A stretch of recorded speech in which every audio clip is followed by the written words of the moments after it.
अंतरिक्ष की उस अनंत ऊंचाई में जहां परिंदे भी पर नहीं मार सकते, वहां अब एक नया शिकारी गश्त कर रहा है। एक ऐसा शिकारी जिसके रडार की नजर से बचना नामुमकिन है और जिसकी रफ्तार के आगे दुनिया की सबसे तेज मिसाइलें भी पत्थर का टुकद्धा लगने लगती हैं। जी हां, रूस के उस लौह कवच ने दस्तक दे दी है, जिसने अमेरिका से लेकर नाटो के पूरे खेमे में हलचल मचा दी है। ये कोई मामूली हथियार नहीं, बल्कि पुतिन का वो नया ब्रह्मास्त्र है जिसने युद्ध के मैदान के सारे पुराने नियम एक झटके में बदल दिए हैं। अब तक हम और आप सिर्फ कयास लगा रहे थे, मिलिट्री एक्सपर्ट्स सिर्फ कागजों पर बातें कर रहे थे कि रूस एक ऐसा सिस्टम बना रहा है जो हवा में दुश्मन के वजूद को मिटा देगा। लेकिन अब वो घड़ी आ चुकी है जब ये दावें हकीकत बनकर जमीन पर उतर चुके हैं। रूस ने बिना किसी शोर शराबे के अपने इस सबसे बड़े महायोद्धा को एक्टिव वॉर जोन यानी असली जंग के मैदान में तैनात कर दिया है, जिसे दुनिया यश 500 प्रोमेथियस के नाम से जानती है।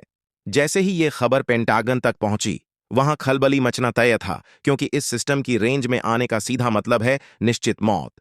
लेकिन असली ट्विस्ट तो अभी बाकी है।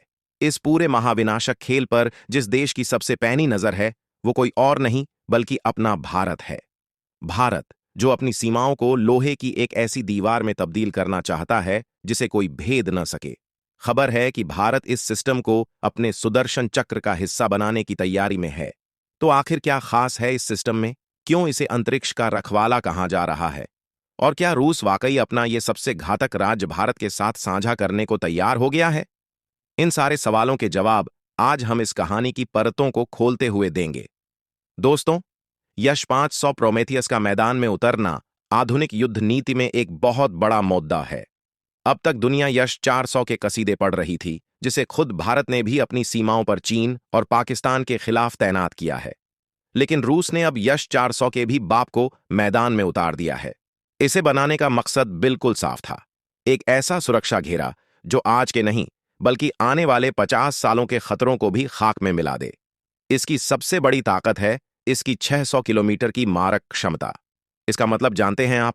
अगर पाकिस्तान के अंदर या चीन की सीमा के काफी भीतर कोई मिसाइल सिर्फ लॉन्च होने के लिए अपनी जगह से हिलेगी भी, तो यश 500 उसे वहीं ट्रैक करके लॉक कर लेगा। इसकी पहुंच सिर्फ आसमान तक नहीं बल्कि अंतरिक्ष की दहलीज तक है। अगर कोई दुश्मन देश सैटेलाइट के जरिए जासूसी करने की हिमाकत करेगा, तो यश 500 उसे धरती के वातावरण से बाहर ही नष्ट करने की ताकत रखता है। इसे नियर स्पेस डिफेंस कहा जाता है, और ये वो काबिलियत है जो दुनिया के सिर्फ गिने चुने देशों के पास है। इसकी रडार की आंखें इतनी तेज हैं कि ये हाइपरसोनिक मिसाइलों को भी खिलौना बना देती हैं। वो मिसाइलें जो आवाज की रफ्तार से 10 गुना तेज चलती हैं।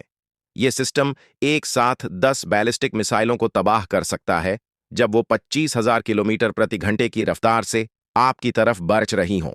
अब बात करते हैं उस पहलू की जिसका हर भारतीय को बेसब्री से इंतजार है। भारत की नजरें यश 500 पर तब से हैं जब ये सिर्फ एक ड्राइंग बोर्ड पर बना नक्शा था। आज चीन जिस तरह से अंतरिक्ष में अपनी ताकत बढ़ा रहा है और हाइपरसोनिक हथियारों का अंबार लगा रहा है, उसे देखते हुए भारत को यश 400 से भी आगे की सुरक्षा चाहिए। भारतीय वायुसेना के गलियारों में ये चर्चा आम है कि अगर लद्दाख या अरुणाचल की ऊंची चोटियों पर यश 500 का रडार घूम रहा होगा, तो तिब्बत के पठार से उठने वाला हर चीनी फाइटर जेट या ड्रोन हमारी स्क्रीन पर एक आसान शिकार की तरह दिखेगा। इसे कहते हैं स्ट्रेटेजिक डिटरेंस, यानी आपकी ताकत इतनी खौफनाक हो कि दुश्मन हमला करने का ख्याल भी दिल से निकाल दे। हालांकि रूस फिलहाल खुद युद्ध में उलझा है और उसकी पहली प्राथमिकता अपनी राजधानी मॉस्को की सुरक्षा है।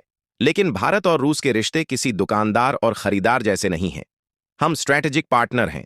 इतिहास गवाह है कि रूस ने हमें वो तकनीकें भी दी हैं जिन्हें देने से उसने दुनिया के बाकी देशों को मना कर दिया।